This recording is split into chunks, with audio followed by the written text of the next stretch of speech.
Please like and share sa ating mga video para mas marami pa ang makapanood at mas malayo pa ang marating ng ating mga videos. Napakalaking tulong na nito sa ating channel. At exclusive lang po ang mga shoutout, perks, emoji and badge sa ating mga miyembro na Solid Kamanwu Tribe. Bago magsimula ang ating video, shoutout sa ating mga Solid Kamanwu Tribe member: Arnold Alvaro, Chrislyn Magos. Like, comment, share and subscribe for more videos. Sa gitna ng naglalagablab na bakbakan, kung saan ang bawat nilalang ay nagpapalabas ng kanilang buong lakas, hindi na nagpatumpik-tumpik pa ang Demon Fox. Sa isang iglap lamang, tulad ng isang anino, agad itong sumulpot sa likuran ng Panda Cub. Ang galaw nito'y kasing bilis ng kidlat at halos hindi masundan ng mata. Ngunit sa matalas na pakiramdam ng Panda Cub, na tila isang sinaunang radar, agad nitong napansin ang mapanganib na presensya. Ang kanyang mga mata ay nanlaki sa pagkamangha at pagkabigla. Habang sinasambit na ang bilis na ito, ang kanyang boses ay may halong paghanga at pag-aalala. Ang kanyang isip ay nagkukumahog sa paghahanap ng kasagutan. Sa kanyang nasaksihan, at sa pagnanais na depensahan ang kanyang sarili, agad niya namang ginamit ang isa pa niyang kakayahan na petrification, isang depensibong galaw na nagpatigas sa kanyang balat. Ginagawa itong kasing tigas ng bato. Sa pagbanggaan ng dalawang naglalagablab na enerhiya, ang Blazing Surge ng Demon Fox at ang Petrification ng Panda Cub, gumawa ito ng isang napakalakas na pagsabog sa paligid, na nagpakawala ng matinding bugso ng hangin na nagpalaho sa alikabok at nagpabago sa anyo ng lupa. Habang si Yuziyo ay nagulat sa lakas ng banggaan ng enerhiya na ginawa ng dalawang nilalang na ito, ang kanyang mga mata ay nanlaki sa pagkamangha, at ang kanyang isip ay puno ng paghanga sa tindi ng labanan.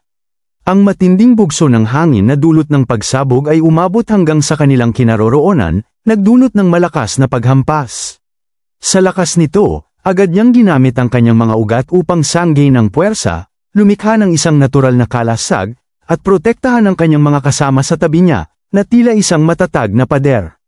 Makikita ang mukha ng Demon Fox na seryosong-seryoso sa labanan na ito. Ang kanyang bawat galaw ay puno ng determinasyon at handang ibuhos ang lahat ng kanyang lakas para lamang mapatunayan kung sino ang tunay na malakas, isang labanan ng pagpapakita ng dominasyon.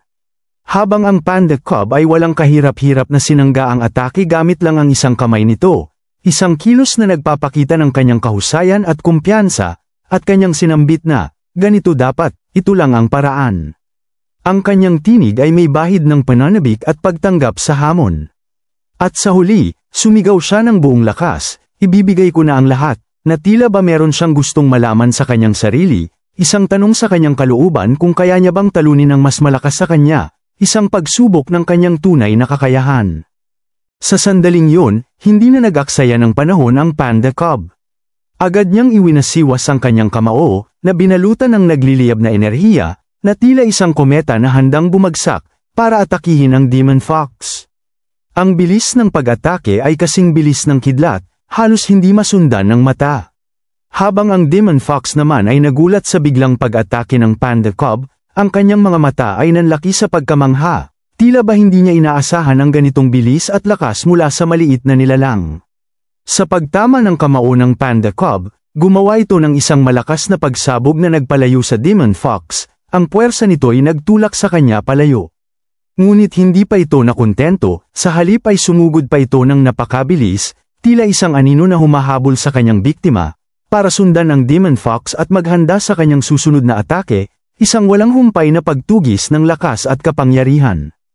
At bigla na lang, sa gitna ng matinding bakbakan, isang malakas na enerhiya ang bumulusok mula sa kalangitan, na nagpahinto sa Panda Cub sa kanyang paglunsad. Ang enerhiya ay nagmula sa Demon Fox, isang counter-attack na hindi inaasahan, na tila ba nakuha niya ang tamang pagkakataon. Sa kanyang paghinto, nagulat na lang siya sa kanyang nakita sa kanyang harapan, ang kanyang mga mata ay seryosong nakatingin sa nilalang na biglang sumulpot.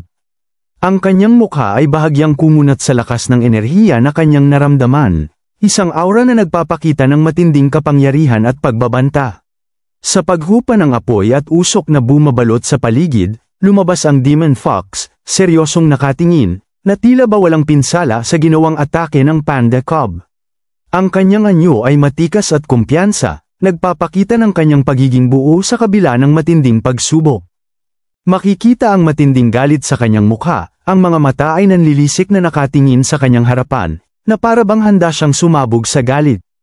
Habang umuungol ng nakakatakot sa matinding galit sa pagtama ng kamao ng Panda Cub sa kanya, ang tunog na iyon ay umalingaw-ngaw sa hangin, nagpapahiwatig ng kanyang pagkadismaya at pagnanais na gumanti. Sa kanyang matinding galit, inatake nito ang Panda Cub ng napakalakas na apoy, isang barrage ng nagliliyab na enerhiya na direktang pinatama sa Panda Cub, tila ba nais nitong sunugin ang lahat sa kanyang daraanan. Sa lakas nito, ang apoy ay kumalat sa buong paligid, lumamon sa mga puno at bato, at nasunog ang lahat ng natama nito, naging abo, nag-iwan ng isang malawak na lugar na nasunog at nagpapakita ng kanyang walang awa na kapangyarihan.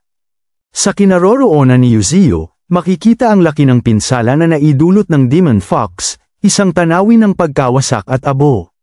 Ang lawak ng lugar na kinain ng apoy gamit ang pinalabas nitong abilidad ay nakakabigla, na nagpapakita ng matinding kapangyarihan ng Demon Fox.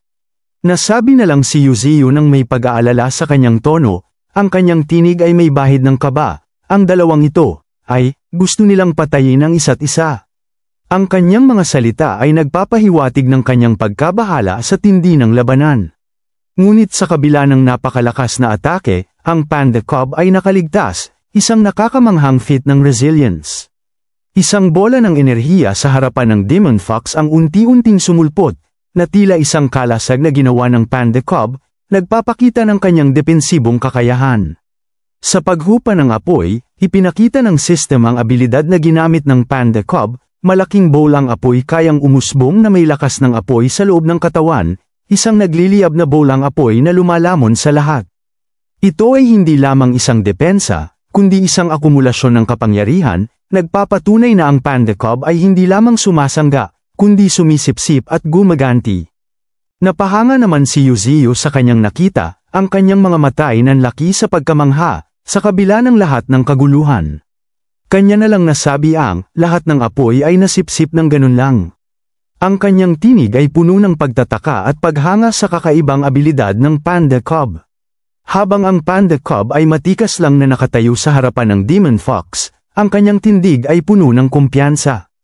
Ang dating Panda Cub na palaging tumatawa sa mga labanan nito, na kahit na bagbog na, ngayon ay kakaiba, ang kanyang mukha ay hindi makikitaan ng ngiti, seryosong-seryoso, na nagpapakita ng lalim ng kanyang determinasyon.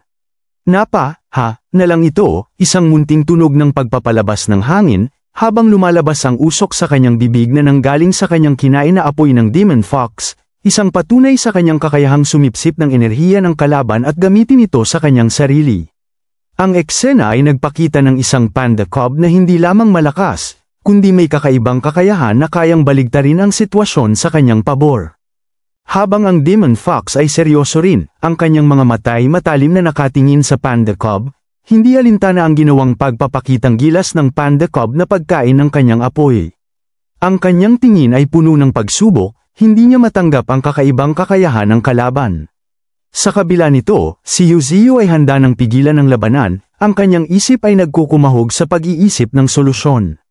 Ramdam niya na kung magpapatuloy ito, hindi matatapos ang labanan hanggang walang labis na masusugatan sa kanila, o mas malala pa, hanggang walang mamatay.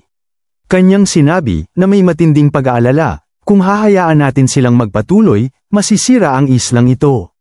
Isang babala na nagpapahiwatig ng malawakang pinsala. Kanyang isinigaw sa dalawang naglalaban, tama na. Huwag. Ngunit ang kanyang mga salita ay hindi na niya natapos dahil sa isang iglap, biglang sinabi ng Panda Cub na, okay na, natalo na ako. Ang kanyang boses ay kalmado, na para bang wala lang ang matinding labanan. Ang kanilang mga mata ay nanlaki sa pagkabigla, tila ang pagsuko ng Panda Cub ay bago sa kanilang pandinig, isang desisyon na hindi inaasahan mula sa isang mandirigma na kasing matigas ng bato. Ang Panda Cub, sa kabila ng kanyang pagdedeklara ng pagkatalo, ay nakangiti pa rin, ang kanyang mga mata ay nagniningning ng kakaibang kislap, na tila ba masaya siya sa kinalabasan ng labanan.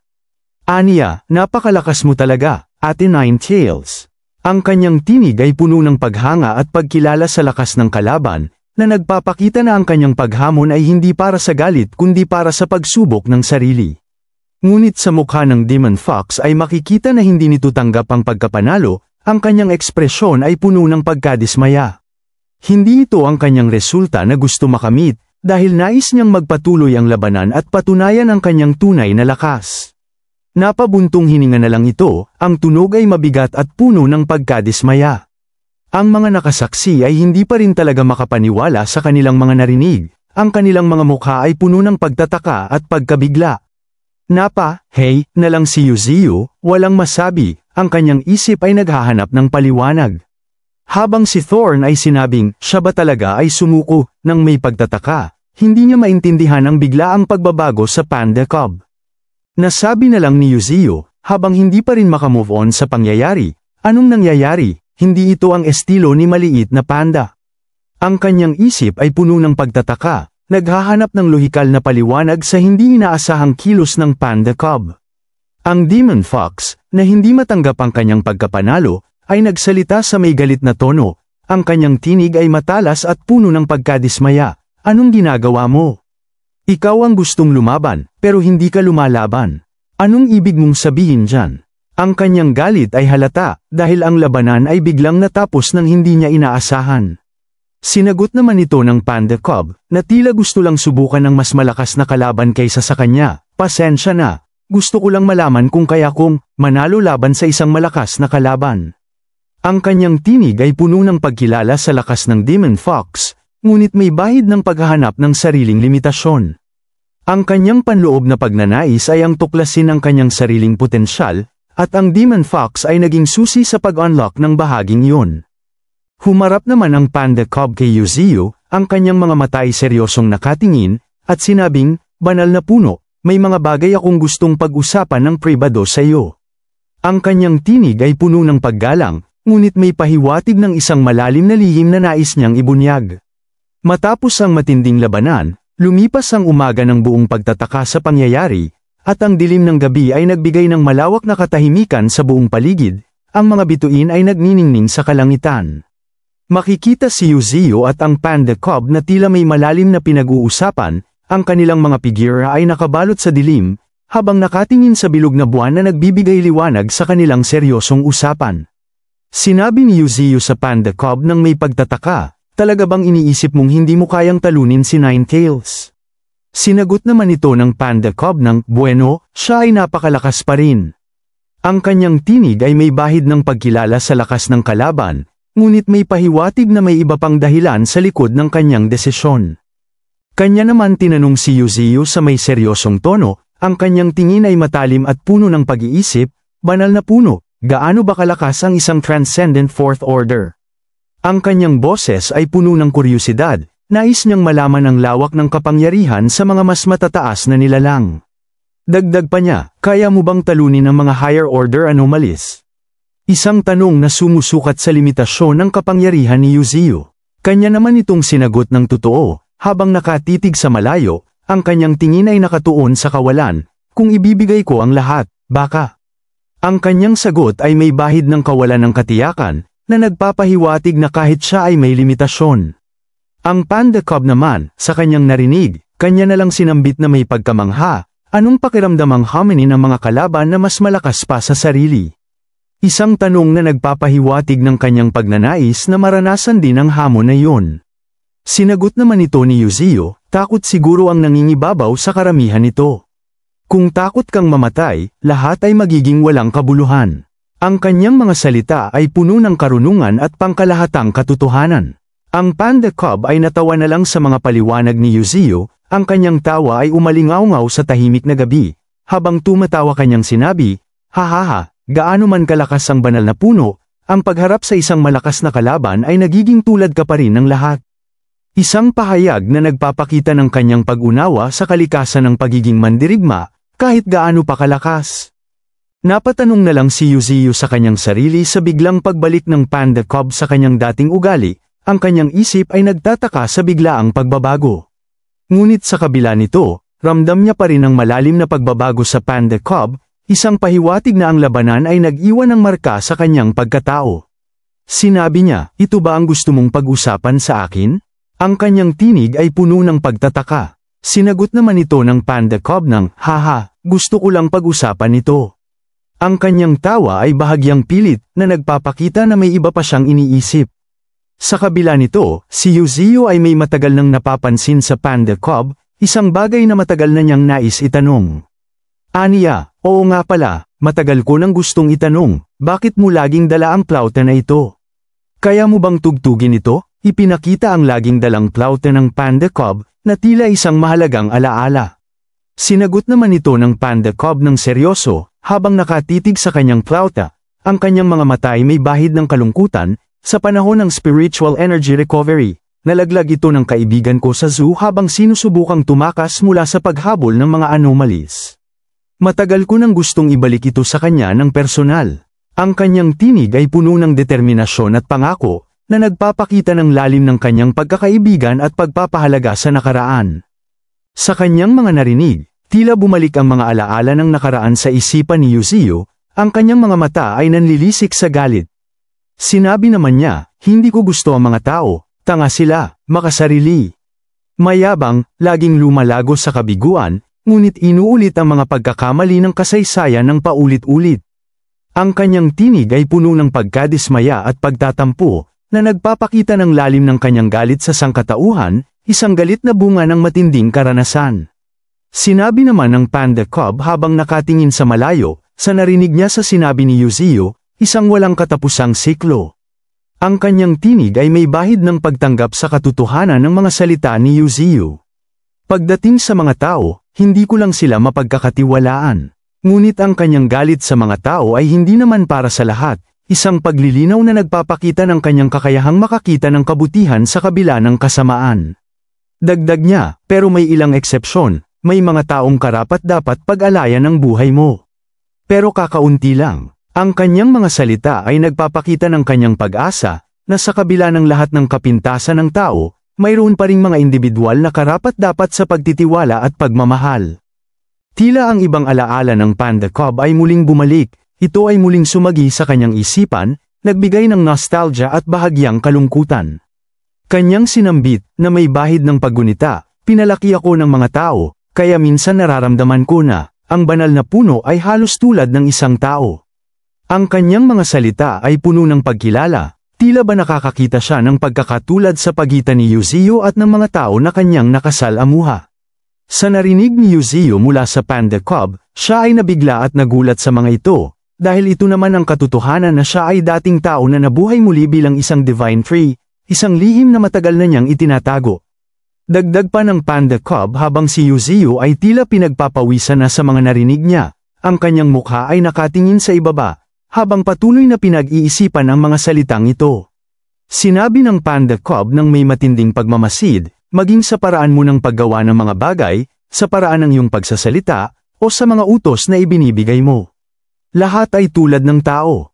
Ang bawat salita ay tumagos sa kaibuturan ng pagkatao ni Yuzio, nagpapaalala sa kanyang nakaraan at sa kanyang kasalukuyang anyo, at sa koneksyon niya sa sangkatauhan na pilit niyang itinatago. Like, comment, share and subscribe for more videos.